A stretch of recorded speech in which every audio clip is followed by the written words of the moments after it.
नमस्कार किसान भाइयों, स्वागत है आपका आपके अपने कार्यक्रम कृषि दर्शन में। हम एक नए अंक के साथ आपके सामने फिर हाजिर हैं।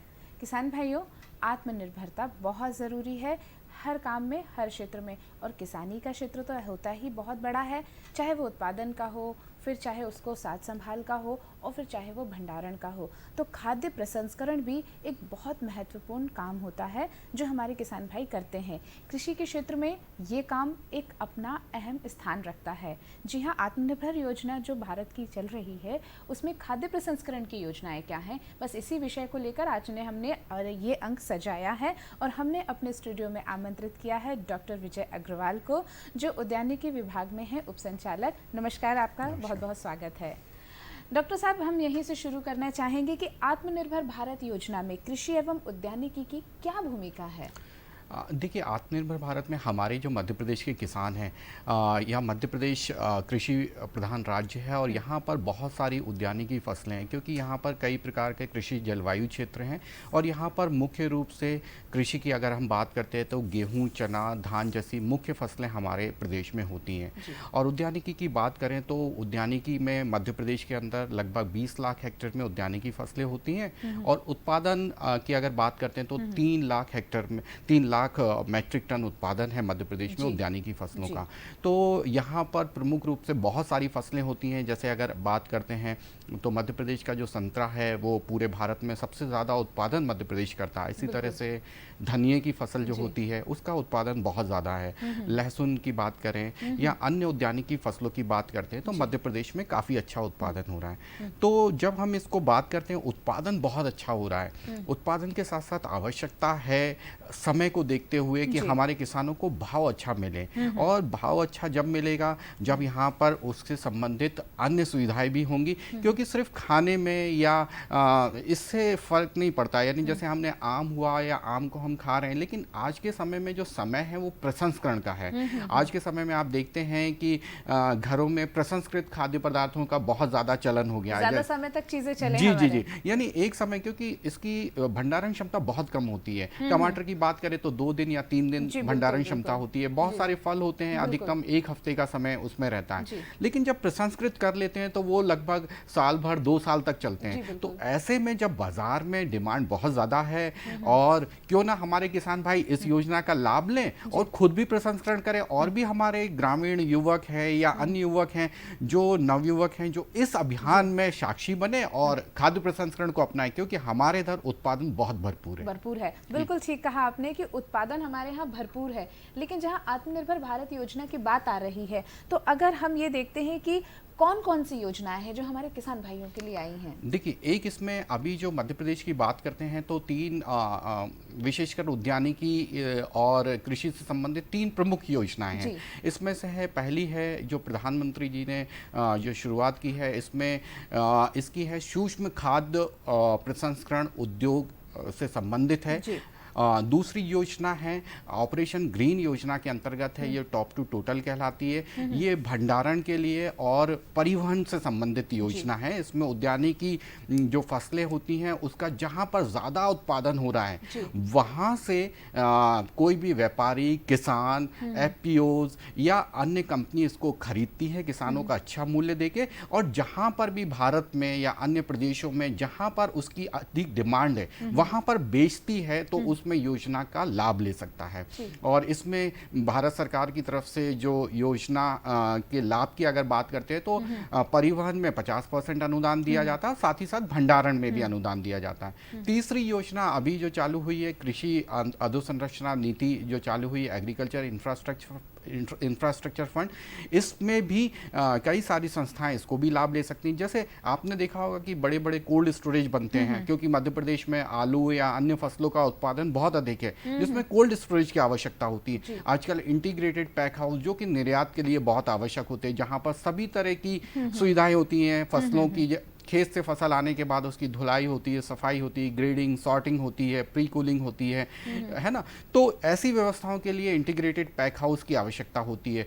तो ये जो संरचनाएं होती हैं, इनकी लागत काफ़ी आती है। तो ऐसे में जो भी उद्यमी हैं, किसान हैं, या जो भी इसका लाभ लेते हैं इस योजना का, तो उसमें जो ब्याज रहता है उस पर अनुदान की व्यवस्था इसमें होती है। तो मुख्य रूप से 3 योजनाएं हैं हमारे किसानों के लिए है या कृषि संबंधित, जिनका हमारे जो लोग हैं, प्रदेश के लोग हैं, उसका लाभ ले सकते हैं। आपने जैसे कि 3 योजनाओं की बात करी है, सूक्ष्म उद्योग की अगर हम बात करें, उन्नयन की अगर हम बात करें, तो उसके बारे में थोड़ा विस्तार से हाँ, बताएं। ये योजना बहुत अच्छी योजना है और ये अभी वर्तमान में मध्य प्रदेश शासन द्वारा इस योजना को जो भारत सरकार से मिली हुई है, इस पर कार्यवाही चालू है।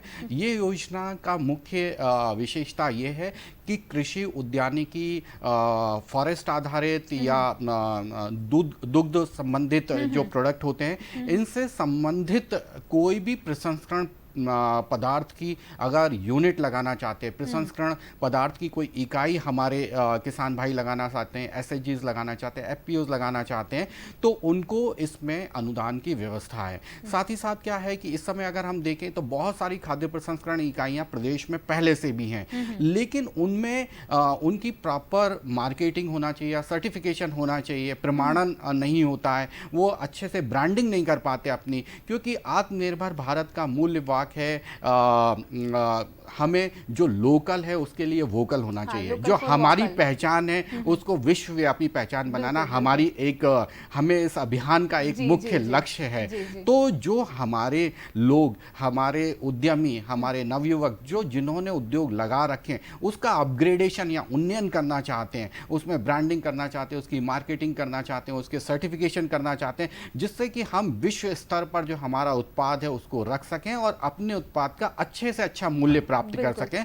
तो इसमें उन्नयन का भी है, यानी जो हमारी पहले से स्थित इकाइयां हैं, मौजूदा इकाइयां हैं, उनका उन्नयन कर सकते हैं और नई खाद्य प्रसंस्करण इकाइयों को हम इसमें स्थापित कर सकते हैं। नई प्रसंस्करण इकाइयों के लिए भी बहुत सारी योजनाएं हैं, लेकिन बात आती है कहीं ना कहीं लोन के लिए, और हमें आती है कि बैंक कैसे हमको इसको आगे बढ़ाएगा। तो योजनाओं का लाभ लेने के लिए, परियोजना बनाने के लिए, लोन लेने के लिए क्या व्यवस्थाएं हैं इसमें, ये बताएं। देखिए कोई भी जब होता है, कोई भी इकाई हम स्थापित करते हैं, तो जैसा कि ये सूक्ष्म इकाइयों के लिए ये योजना है। सूक्ष्म इकाइयां जो होती हैं लगभग 25 से 30 लाख रुपए तक की जिनकी लागत होती है, उन इकाइयों को हम सूक्ष्म इकाइयां बोलते हैं, जिनमें प्लांट एंड मशीनरी, जो हम बिल्डिंग बनाते हैं उसके अंदर प्रसंस्करण की जो मशीनें लगाते हैं, उनकी लागत 25 से 30 लाख रुपए होनी चाहिए, वो सूक्ष्म इकाइयों के अंतर्गत आता है।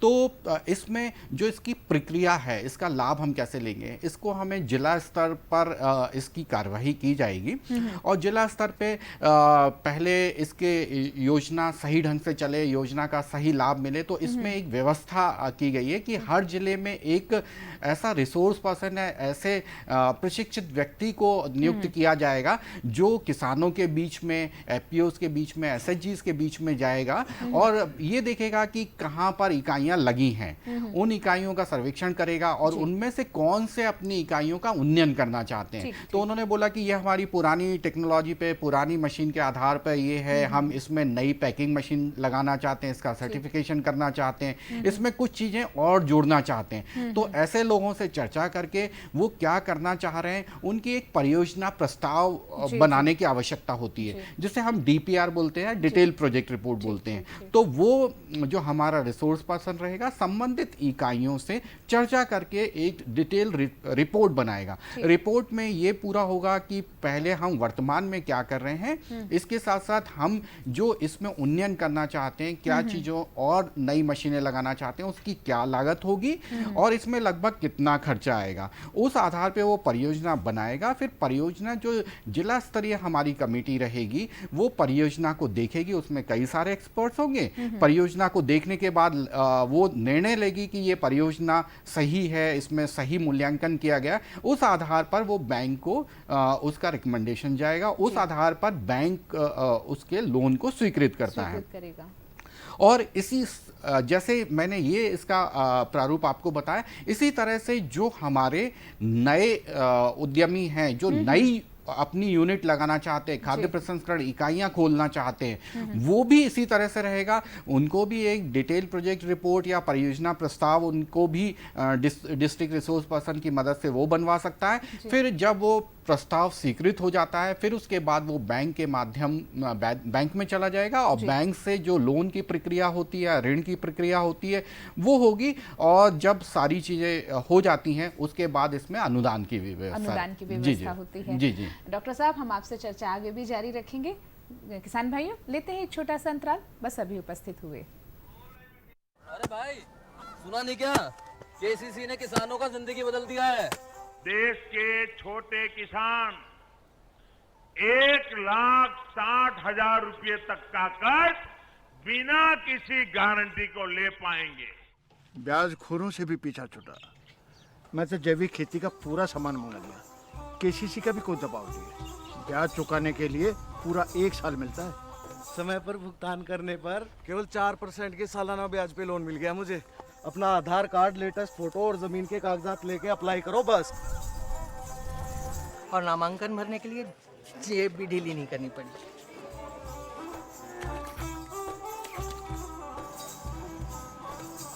चाचा, उधार चुकाने के 24 घंटे के बाद उतने ही पैसे वापस निकाल सकते हैं।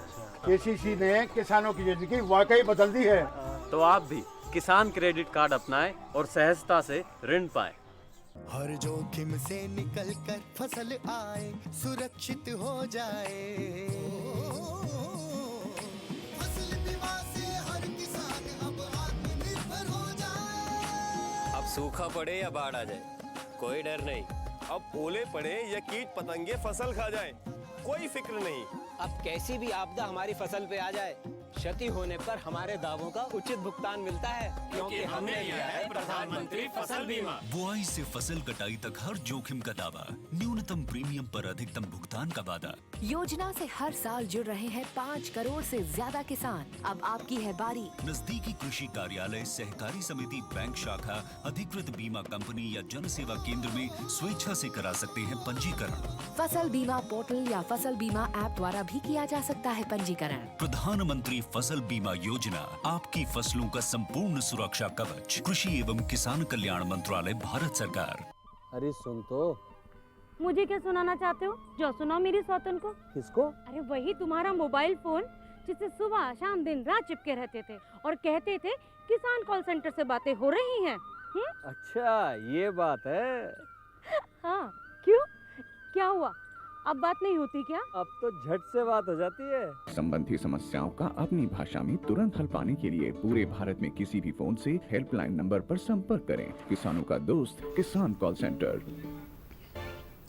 किसान भाइयों, स्वागत है आपका अंतराल के बाद फिर से। और जैसा कि आप जानते हैं कि विषय है आत्मनिर्भर भारत योजना के अंतर्गत उद्यानिकी प्रसंस्करण योजना के बारे में हम बात कर रहे हैं। हमारे साथ उपस्थित है डॉक्टर विजय अग्रवाल। डॉक्टर साहब, अभी हम जैसे कि बात कर रहे थे प्रसंस्करण की, लघु उद्योगों की बात कर रहे थे।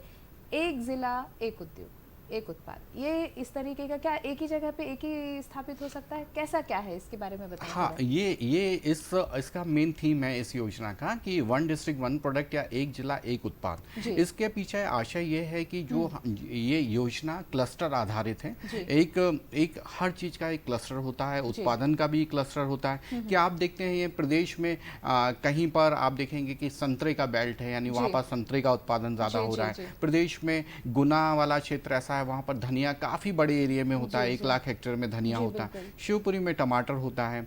और अगर हम बुंदेलखंड की बात करते हैं तो वहाँ पर टीकमगढ़ हुआ या निवाड़ी जैसी तहसीलें हैं जहाँ पर अदरक की उत्पादन बहुत ज़्यादा होता है। इसी तरह से जो पश्चिमी मध्य प्रदेश में नीमच की अगर हम बात करते हैं तो वहाँ औषधीय पौधे होते हैं।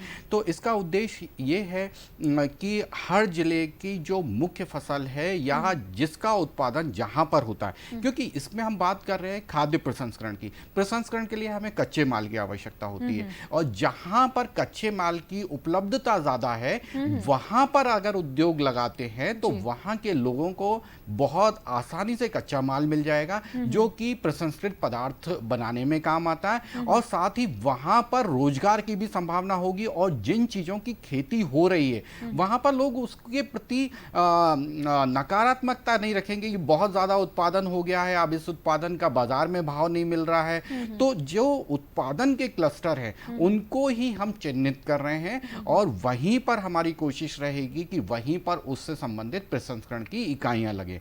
तो मध्य प्रदेश में हमने एक जिला एक प्रोडक्ट के आधार पर हमने इस योजना को लागू करने का प्रयास किया है और इसके लिए अभी चयन का काम एक जिला एक उत्पाद का चल रहा है। जैसे मोटे तौर पे अगर हम बात करें तो बुरहानपुर जो है मध्य प्रदेश का वो केले के लिए जाना जाता है, तो वहां पर अगर इससे केले से संबंधित इकाइयां लगेंगी तो ज्यादा फायदा रहेगा, है ना। इसी तरह से आप देखेंगे जैसा अभी मैंने बताया कि गुना है वहां पर धनिया बहुत ज्यादा होता है, तो धनिया से संबंधित जो भी प्रसंस्करण इकाइयां लगेंगी, जो भी सूक्ष्म उद्योग लगेंगे उनको इसमें प्राथमिकता उसमें रहेगी। इसी तरह से अगर हम बात करते हैं ग्वालियर चंबल संभाग की बात करते हैं तो ग्वालियर ऐसा क्षेत्र है जहां पर आलू की पैदावार बहुत बड़े मात्रा में होती है, तो आलू से संबंधित भी जो उत्पाद हैं और उसके प्रसंस्करण करने की इकाइयां वहां पर लगाई जाएंगी।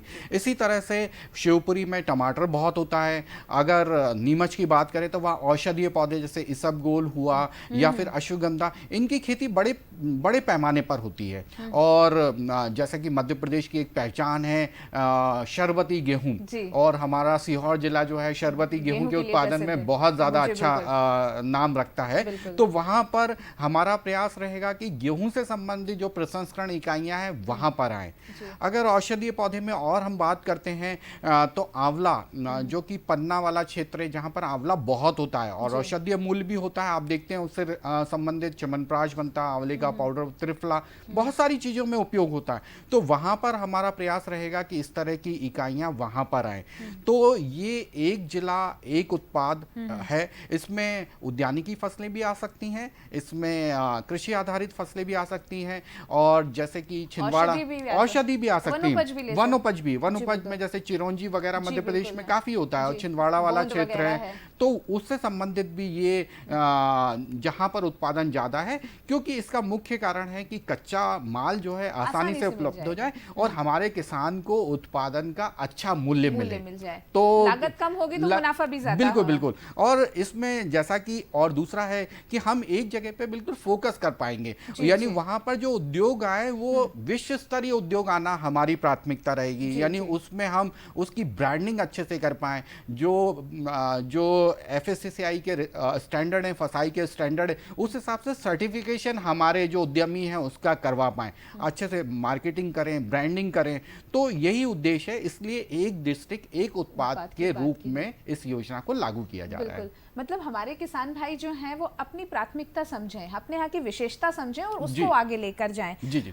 प्रशिक्षण बहुत ज़रूरी होता है किसी भी चीज़ के लिए। अब क्योंकि योजनाएं आई हैं तो लोगों के मन में उमंग भी है, जिज्ञासाएं भी हैं, तो क्या प्रशिक्षण की भी सुविधाएं हैं इस योजना के अंतर्गत? बिल्कुल। इसमें भारत सरकार ने कई स्तर पर प्रशिक्षण की व्यवस्था रखी है। यानी सबसे पहले तो होता है कि जो योजना को जो क्रियान्वयन कर रही है एजेंसी, पहले तो राष्ट्रीय स्तर के कुछ संस्थान भारत सरकार ने इसमें आइडेंटिफाई किए, चिन्हित किए हैं। भारत स्तर के, पूरे राष्ट्रीय स्तर के 2 संस्थान हैं इस योजना के अंतर्गत, जो अधिकारियों का या इस योजना से जुड़े हुए लोग हैं उनके प्रशिक्षण की उसमें व्यवस्था है। इसके बाद जब जो ऊपर के स्तर के लोग हैं उनका इस विषय में अच्छे से प्रशिक्षण होगा तो वो निचले स्तर पे या जो उद्यमी हैं या जो संभावित उद्यमी हमारे किसान भाई हैं उनको अच्छे से इन चीज़ों की जानकारी दे सकते हैं। फिर इसके बाद राष्ट्रीय स्तर के बाद जिला स्तरीय प्रशिक्षण के लिए हमने जिला स्तरीय तकनीकी संस्थान है उसको भी चिन्हित करने का काम किया है। उसकी जो जिम्मेवारी होगी कि जो भी हमारे उद्यमी इस योजना का लाभ लेना चाहते हैं वो प्रशिक्षण अवश्य ले लें, क्योंकि प्रशिक्षण अगर नहीं लेंगे तो वो उसकी शुरुआत जो है उद्यम लगाने की, उसकी जो मूलभूत जानकारियां हैं, उसकी बारीकियां हैं, उस उद्योग को कैसे चलाना है, उस उद्योग में जो उत्पाद बन रहा है उसकी कैसे विश्व स्तरीय पैकिंग करनी है, कैसे उसकी मार्केटिंग करनी है, ब्रांडिंग हम कैसे करेंगे, तो ये ये प्रशिक्षण का पार्ट है। तो जैसा आपने बोला, इसमें प्रशिक्षण तो बड़ा अनिवार्य है और निश्चित रूप से सभी जो भी इससे जुड़ेंगे, योजना से जुड़ेंगे, उनको इस तरह की प्रशिक्षण की व्यवस्था इसमें की जाएगी। जी, प्रशिक्षण की बात हो गई, उत्पादन की बात हो गई, मार्केटिंग के बारे में आप बताएं, बाजार की जो उपलब्धता है इस योजना के अंतर्गत क्या व्यवस्था की गई है, ये बताएं। देखिए, इसमें जैसे कि एक चीज मैं इसमें जोड़ना चाहूंगा कि इसमें जैसे लाभ जो ले सकते हैं, पहले तो इसमें कोई भी व्यक्तिगत जो लोग हैं, यानी एक हम और आप भी, कोई भी इस योजना का लाभ ले सकते हैं, हमारे किसान भाई भी ले सकते हैं। इसके बाद दूसरा जो लाभ ले सकते हैं, जो पहले से स्थित इकाइयां हैं, ऐसे उद्यमी हैं जो पहले से इकाइयां चला रहे हैं, वो। तीसरा जो इसमें अहम मार्केटिंग में, जैसे आपने बोला, जो अहम रोल निभाने वाले हैं, वो स्व सहायता समूह है, फार्मर प्रोड्यूसर ऑर्गेनाइजेशन है, कृषक उत्पादक संगठन है, कृषक उत्पादक कंपनियां हैं, सहकारी समितियां हैं, ये भी इस योजना में भाग ले सकती हैं, योजना का लाभ ले सकती हैं। अब इसमें क्या होगा कि जो भी क्षेत्र का, जैसे बुरहानपुर में केला बहुत ज़्यादा हो रहा है, तो इसका व्यापक रूप से एक परियोजना प्रस्ताव बनेगा। गुना में धनिया हो रहा है या आगर मालवा में संतरा हो रहा है, तो उसकी ब्रांडिंग, क्योंकि आज के समय में जैसे हम बात करते हैं कि उत्तर प्रदेश की दशहरी, मलियाबाद की दशहरी हुई, इसी तरह से बहुत सारी, नागपुरी संतरा हुआ, इसी तरह से मध्य प्रदेश की भी बहुत सारी, जैसे हमारी शरबती है, तो इसका पूरा ब्रांडिंग हमें कैसे करनी है, राष्ट्रीय अंतर्राष्ट्रीय स्तर पे क्या करनी है। तो योजना के अंतर्गत हम प्रस्ताव बनाकर, जो सहकारी समितियां हैं, कृषक उत्पादक संगठन है, स्वयं सहायता समूह हैं, इस ब्रांडिंग और मार्केटिंग का प्रस्ताव बनाकर भी सबमिट कर सकते हैं और उसकी स्वीकृति के उपरांत इससे संबंधित जो गतिविधि हैं उस पर ध्यान देंगे। इसके अलावा इसकी मार्केटिंग के लिए जितने भी अन्य प्रचार प्रसार के माध्यम होते हैं, उनके माध्यम से भी प्रचार प्रसार किया जाएगा, जिससे हमारा जो लोकल फॉर वोकल की बात है उसको हम बड़े स्तर तक ले जाएं, राष्ट्रीय स्तर तक लेके जाएं। बिल्कुल, आपने बहुत अच्छी जानकारी दी कि लोकल फॉर वोकल के साथ हम अपने कार्यों को आगे बढ़ाएं, ये योजनाएं आगे बढ़े, आत्मनिर्भर भारत बने। इसके लिए हम अपने जो किसान भाई है वो पूरी तरह से इस योजना का लाभ लेंगे। आप हमारे स्टूडियो में आए, आपका बहुत बहुत धन्यवाद। किसान भाइयों, आप इस योजना का जरूर लाभ लीजिएगा और हमें दीजिए अनुमति, फिर उपस्थित होंगे। स्वीकार कीजिए हमारा नमस्कार।